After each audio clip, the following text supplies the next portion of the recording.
I expect you know a girl like Clara.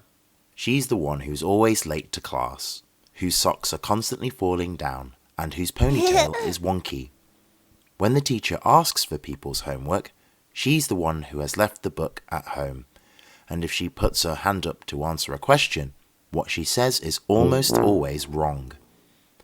So when Mrs. Brimson said that there would be a visit from Queen Elizabeth to celebrate the school's 100th birthday and a pupil would be chosen to greet Her Majesty, everyone knew it wouldn't be Clara.